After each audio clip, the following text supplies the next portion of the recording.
নমস্কার, welcome to hello Anjan. আজকে আমার সঙ্গে যিনি অতিথি আছেন উনি হচ্ছেন গিয়ে সুনামধন্য ডাক্তার ডক্টর তপন কুমার ঘোষ। নমস্কার। নমস্কার তপন বাবু। আচ্ছা তপন বাবু,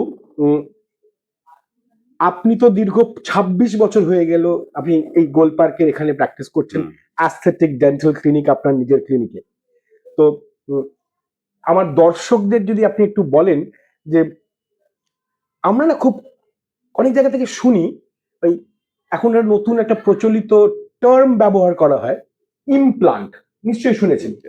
তো এই ইমপ্লান্ট শব্দটা শুনলে পারেই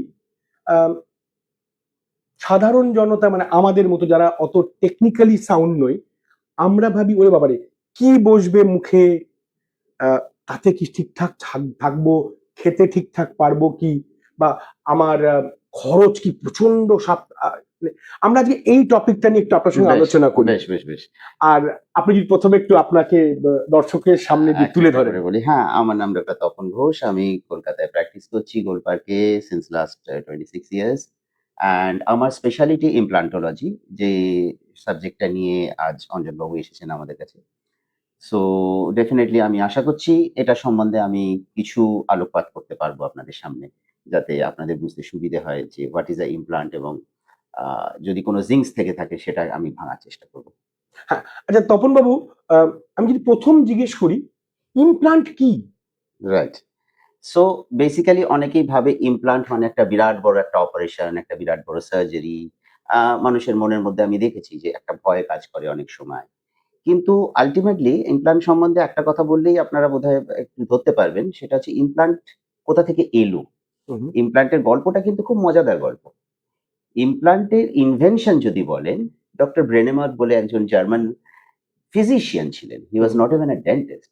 একজন physician, and he was experimenting on rabbits. উনি র‍্যাবিটস এর উপর একটা এক্সপেরিমেন্ট করছিলেন with their blood circulation study করার জন্য। এবং তার জন্য উনি মাইক্রোস্কোপিক অপটিক্যাল কিছু লেন্স মানে টাইটেনিয়াম হাউজিং এর মধ্যে পুরে সেগুলো র‍্যাবিটস এর হাড়ের মধ্যে বসিয়ে দিয়েছিলেন। এক্সপেরিমেন্ট হয়ে গেল। এক্সপেরিমেন্ট হওয়ার পর ওগুলোকে বার করে নিতে হয়, that is ethical practice basically. তো যখন উনি বার করতে গেলেন, উনি দেখছেন কিছুতেই সেগুলোকে বার করতে পারছেন না। মানে এমন একটা ব্যাপার হয়ে গেছে যে ওই জিনিসটা যেন হাড়ের সঙ্গে ফিউজ হয়ে গেছে। তখন উনি রিয়েলাইজ করলেন যে যে অপটিক্যাল পার্টটা, দ্যাট ইজ আ কাঁচ, সেটা তো আর হাড়ের সঙ্গে ফিউজ করবে না। তার যে হাউজিংটা, ওই হাউজিংটা ছিল টাইটেনিয়ামের। তখন থেকে বোঝা গেল যে টাইটেনিয়াম হচ্ছে এমন একটি মেটাল যেটা শরীর অ্যাকসেপ্ট করে। টাইটেনিয়াম হাড়ের মধ্যে ঢুকলে হাড়ের মধ্যে কোনো অ্যালার্জিক রিয়াকশন হয় না। আমাদের শরীর সেটাকে অ্যাজ আ ফরেন বডি ভাবে না। শরীর সেটাকে নিজেরই একটা অংশ বলে ভাবে, এবং তার চারপাশে যেমন ন্যাচারাল পদ্ধতিতে হাড় বাড়ে, তৈরি হয়, হতে থাকে, এবং টাইটেনিয়ামটাকে একেবারে ফিউজ করে ফেলে হাড় নিজের সঙ্গে। এইখান থেকেই ইমপ্লান্টের কনসেপ্টের জন্ম। অতএব এমন একটা টাইটেনিয়াম যেটা হাড়ের মধ্যে ঢুকিয়ে দিলে সে হাড়ের সঙ্গে একসাথে মিশে যাবে, সেইটা আমার দাঁতের যে রুট তার রিপ্লেসমেন্ট হতে পারে। এইখান থেকেই ইমপ্লান্ট আসে। এইটা 1952 সালের কথা। তখনকার মেডিকেল ফ্র্যাটার্নিটি ওনাকে অ্যাকসেপ্ট করেননি।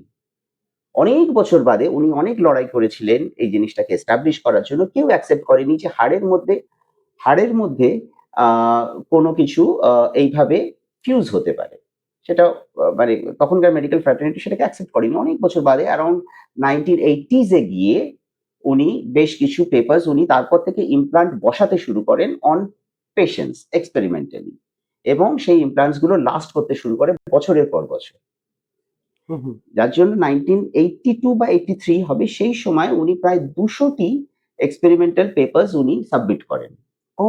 And then his research papers were accepted, and implant was accepted as a valid modality of treatment in the medical field. কোন সালে? প্রায় 1980s A. It was in 1980. মানে দীর্ঘ অনেক বছর 30 বছর ওনাকে প্রায় লড়তে হয়েছিল। সো এই হচ্ছে ইমপ্লান্টের জন্ম কথা। সো আলটিমেটলি বোঝা যাচ্ছে যে এটা কোনো খুব একটা হাতি ঘোড়া জিনিস নয়। এটা এমন একটা মেটাল যেটা আমাদের শরীরে গেলে শরীর সেটাকে নিজের বন্ধু হিসেবে ভাবে। এবং ইমপ্লান্টের অ্যাপ্লিকেশন কোথায়? অ্যাপ্লিকেশন হচ্ছে এমন একটা জায়গায় যেখানে দাঁত আমাদের কোনো না কোনো কারণে তুলে দিতে হবে। আচ্ছা, আমরা ধরুন যারা সাধারণ মানুষ আমাদের মতো, হুম, আমরা ইমপ্লান্ট বলতেই ভাবি যে ধরুন আহ, উম, কোনো অ্যাক্সিডেন্টে বা ধরুন যারা আমাদের মতো যারা সিনেমার লাইনে বা অভিনয় লাইনে আছেন, তাদের কোনো স্টান্ট করতে গিয়ে হয়তো বা পড়ে গিয়ে উম, শুধু কি এরকম ভেঙে যাওয়াতেই কি ইমপ্লান্ট? না, না, না, না, না, না। দেখুন এখন আমাদের ডেন্টিস্ট্রি যাচ্ছে কনজারভেটিভ যুগে। মানে আমরা সবার আগে চেষ্টা করি দাঁতকে রেখে দিয়ে কিভাবে তার ট্রিটমেন্ট করা হয়। ন্যাচারাল দাঁত আমরা চেষ্টা করি যতটা সম্ভব তাকে প্রিজার্ভ করা। কিন্তু একটা সময় আসে, কিছু, কিছু এমন ক্ষেত্র আসে যেখানে ন্যাচারাল দাঁতকে প্রিজার্ভ করলে আপনার উপকারের থেকে অপকার বেশি হচ্ছে। সে দাঁত হয়তো এতটাই বিয়ন্ড দ্য রিপেয়ার। রিপেয়ার চলে গেছে যে সে দাঁতকে আর রাখা যায় না বা রাখলে সে বারবার শরীরে ইনফেকশন তৈরি করছে, বিভিন্ন রকম এমন কমপ্লিকেশন করছে যেগুলো ওভারকাম করা যাচ্ছে না। সেক্ষেত্রে তখন আমাদের ডিসিশন নিতে হয় যে দাঁতটাকে তুলে দেওয়া দরকার। এবার দাঁত এই কারণেও তোলা হতে পারে, দাঁত পড়ে গিয়ে ভেঙে গেলে বিয়ন্ড রিপেয়ার থাকলে তখনও তোলা হতে পারে। Reasons can be many. কিন্তু ultimately if there is a loss of a tooth, the tooth should be replaced. আচ্ছা, আর একটা সাধারণ মানুষের মনের মধ্যে একটা আছে, এই ধরুন ইমপ্লান্টটা যদি কেউ করেন, আম, একটা ব্যয় সাপেক্ষ জিনিস, কিন্তু সেটা বোধহয় কি আবার 10 বছর বা 15 বছর পরে কি আবার সেটাকে পরিবর্তন করতে হবে? না, implant should last many years এবং দেখা গেছে আমাদের যত রকম ওয়েজ অফ রিপ্লেসিং টিথ আছে তার মধ্যে ইমপ্লান্ট হচ্ছে সব থেকে লং লাস্টিং। তার মানে এটা একটা আমাদের ভুল ধারণা আমরা না, পোষণ না, না, করতাম। সব থেকে লং লাস্টিং এবং সব থেকে মানে in terms of success hmm, implant enjoys a success rate of 98% minimum, বাহ। which is a very high success rate in clinical terminology. হুম। ঠিক আছে? সো যার ফলে it is the one of the most predictable treatments in today's life and a very long lasting treatment. আচ্ছা ডাক্তারবাবু, আর একটা জিনিস মানুষের মনের, এটা শুধু মানুষ কেন, হয়তো যারা আমরা মানে হয়তো দাঁত তুলেছি বা দাঁতের ট্রিটমেন্ট করেওছি, আমাদের সবার মধ্যে এই একটা প্রশ্ন থাকে যে ইমপ্লান্ট মানেই বা খুব ব্যয় সাপেক্ষ একটা চিকিৎসা। এখন আর সেরকম নেই। একটা সময় যখন ইমপ্লান্ট শুরুর দিকে প্রথম দিকে এসেছিল ডেফিনেটলি ব্যয় সাপেক্ষ ছিল। এখন কিন্তু ইমপ্লান্টের দেখবেন আপনার কস্টিং অনেক কমে এসেছে এবং it has come to the level যেখানে প্রত্যেকে ইমপ্লান্ট করতে পারে। বাহ। আচ্ছা, প্রত্যেকে ইমপ্লান্টের ইমপ্লান্টটা করতে ডাক্তারবাবু এবং ধরুন, ইমপ্লান্টে যদি আপনি দেখেন যে তার লনজিটিভিটি, হ্যাঁ হ্যাঁ তার ফাংশনালিটি সবথেকে বড় কথা। একটা ইমপ্লান্টেড টুথের ফাংশনালিটি সবথেকে high. It is next to natural tooth. হ্যাঁ, সেটা বলে, ইট ইস সেটা সেটা next to natural tooth. Natural টুথের পরেই কিন্তু ফাংশনালিটিতে ইমপ্লান্ট আসে। ব্রিজ বা অন্য যেকোনো ফিক্সড আর রিমুভেবল তো ছেড়েই দিন। সেই সব মডালিটি গুলো অনেক পরে আসে হুম, ফাংশনালিটিতে। ফাংশনালিটিতে ন্যাচারাল টুথের সবথেকে কাছে আসে ইমপ্লান্ট। প্লাস দ্য লনজিটিভিটি এগুলোকে যদি আপনি কনসিডার করেন সেই তুলনায় কিন্তু দ্য কস্টিং ইজ আপনি যদি ক্যালকুলেট করে দেখেন the costing is absolutely something which is justifiable. ও ডাক্তারবাবু, এখনকার মানে এখনকার দিন মানে একদম এই কারেন্ট সিচুয়েশনে ইমপ্লান্টের রেঞ্জ কিরকম থেকে কিরকম অবধি যায়? এটা অ্যাকচুয়ালি ডিপেন্ড করে অনেকগুলো ফ্যাক্টরের উপর এবং হুম। ইমপ্লান্ট বিভিন্ন দেশ থেকে আসে আমাদের দেশে। আমাদের দেশও আজকাল কিছু, কিছু ইমপ্লান্ট তৈরি করতে শুরু করেছে। তাই? হ্যাঁ, ইয়েস আমাদের দেশেও আজকাল কিছু, কিছু ইমপ্লান্ট তৈরি হয় এবং বিদেশ থেকেও ইমপ্লান্ট আসে। এবার অনেকগুলো ফ্যাক্টর কাজ করে বিদেশ থেকে মানে কোন দেশের ইমপ্লান্ট কোন দেশ থেকে আসছে হুম। তার উপর ডিপেন্ড করে তাদের ইম্পোর্ট ডিউটিস, কস্ট এইসব বিভিন্ন জিনিস মিলিয়ে কোন ইমপ্লান্টের কোম্পানি কত পুরনো, কারা কতটা রিসার্চ বেসড এইসব বিভিন্ন ফ্যাক্টরের উপর করে ইমপ্লান্টের কস্ট হয়। হুম। তারপর ডেন্টিস্টের নিজস্ব সার্জিক্যাল চার্জেস আছে। হুম। ইমপ্লান্টের উপরে একটা ক্রাউন বসাতে হয়, সেই ক্রাউনের কস্ট আছে। হুম।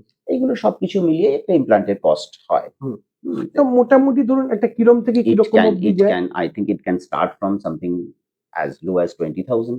হুম। It can go up to higher limit টা বলা যায় না। It can go up to 50,000-60,000. 50,000-60,000 মাত্র? মানুষের কিন্তু একটা ধারণা ছিল যে ইমপ্লান্ট মানেই বোধহয় 2 লাখ, 3 লাখ, 2.5 লাখ, না 4 লাখ। সেটা তখন হয় যখন আপনি হয়তো ফুল মাউথ মানে পুরো মুখের সমস্ত দাঁতকে রিপ্লেস করছেন। তখন মাল্টিপল ইমপ্লান্টস হলে তখন তো কস্ট বাড়বে। হ্যাঁ, হ্যাঁ, তার মানে দেখুন এইটা যেটা আমরা যেটা সো ভাবি যে এক একটা ইমপ্লান্টের অসম্ভব নাকি দাম, ডাক্তারবাবু না। কিন্তু সেটা আমাদেরকে খুব ভাবে সুন্দর করে বুঝিয়ে দিলেন। হুম। সেটা কিন্তু নয়।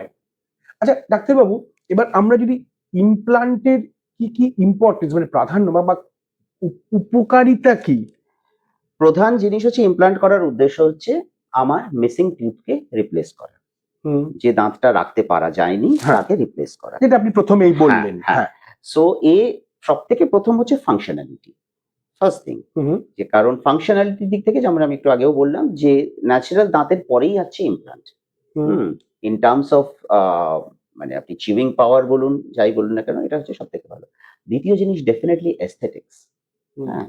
আপনি কিন্তু অন্য কোনো রকম ট্রিটমেন্ট আ প্যাটার্ন এ বা মর্টালিটিতে আপনার যখন বিশেষ করে সামনের দাঁত যখন রিপ্লেস করতে হয় কোনো কারণে, হয়তো আপনি যেরকম বললেন যে পড়ে গিয়ে ভেঙে গেছে, আ মানে ফ্র্যাকচার হয়েছে, কিছু হয়েছে, হুম, অ্যাক্সিডেন্টাল ফ্র্যাকচার হয়েছে। সেগুলো বেশিরভাগ ক্ষেত্রে দেখা যায় সামনের দাঁতের উপর দিয়েই হয়। হ্যাঁ, হ্যাঁ, হ্যাঁ। বিকজ মুখ থুবড়ে পড়লে সামনের দাঁতই সবার আগে অ্যাফেক্টেড হয়। তো এবার সেই দাঁতগুলোকে রিপ্লেস করতে গেলে কিন্তু ইমপ্লান্টের থেকে মোর এস্থেটিক সলিউশন পাওয়া মুশকিল। ওকে। ২ নম্বর। এবং তৃতীয় জিনিস হচ্ছে যে ইমপ্লান্ট করার পরে খুব তাড়াতাড়ি দাঁতটাকে যদি আমরা সামনের দাঁতের ক্ষেত্রে বলছি কথাটা বিশেষ করে রিপ্লেস করা যায়। মানে পেশেন্টকে খুব কম সময়ের জন্য উইথআউট টিথ থাকতে হয়। অনেক সময় পেশেন্ট উইথআউট টিথ থাকেই না। মানে চেম্বারে আসা থেকে চেম্বার থেকে বেরোবার সময়তেও সে কিন্তু দাঁত নিয়ে বেরোয়। তাই? সে তার ভাঙা দাঁতটা নিয়ে আসে এবং একটা গোটা দাঁত নিয়ে বেরোয়। এত তাড়াতাড়ি হয়ে যায়? ইয়েস, এত তাড়াতাড়ি করা যায়। অনেক সময় সেই টুথটা টেম্পোরারি টুথ হয়, হুম, হুম। যেটা বাইরের পার্টটা দেয়া হচ্ছে। But then that is as good as as a permanent tooth. শুধু আমরা ম্যাটেরিয়ালটা রিপ্লেস করে দিই আফটার 3 মান্থস অফ টাইম। বাহ! আচ্ছা, ইনফেক্ট ডাক্তারবাবুর সঙ্গে আমরা এই শুরু করার আগে একটা আলোচনা করছিলাম। তখন উনি বলছিলেন, আপনি যেটা বলছিলেন যে ওই ইমপ্লান্টটা করার আরেকটা ওই যে মানে ওই ফাঁকা দাঁতের পাশের দাঁতগুলো যাতে খারাপ না হয়ে যায় বা ইমপ্লান্টটা বোধহয় বেস্ট। কারণ অন্যগুলো তো আমরা হ্যাঁ, রাত্রিবেলা কারণ করে কি খুলে শুই। ইমপ্লান্ট বোন প্রিজার্ভ করে। হ্যাঁ, ইমপ্লান্ট করার সাথে, সাথেই কিন্তু সেই জায়গাতে কি হয়, আমাদের একটা দাঁত তুলে দিলে শরীর বুঝতে পারে যে সেই জায়গাটার আর কোনো কাজ নেই। হুম? The function of that place is lost once and for all. এবং শরীর করে কি সেই জায়গা থেকে ব্লাড সাপ্লাই আস্তে, আস্তে কমিয়ে দিতে থাকে। তাতে বোধহয় পাশের দাঁতগুলো এবং এফেক্ট তাতে হয়। হয় কি ওখানে যে হাড়টা সেই হাড়টা তখন আস্তে নিচের দিকে নেমে যায়। বোন রিসর্পশন বলি আমরা। হুম। এবার এর দুপাশে তো হয়তো দাঁত আছে আপনার, ন্যাচারাল টিথ আছে। সো বোনটা নামছে মানে এই দাঁতগুলোও এফেক্ট হচ্ছে। সেটাও দুপাশের এটা দাঁতগুলো। বাঁচিয়ে দেয়। ইমপ্লান্ট থাকলে কি হবে কি ওই বোন লসটা প্রিভেন্ট হবে।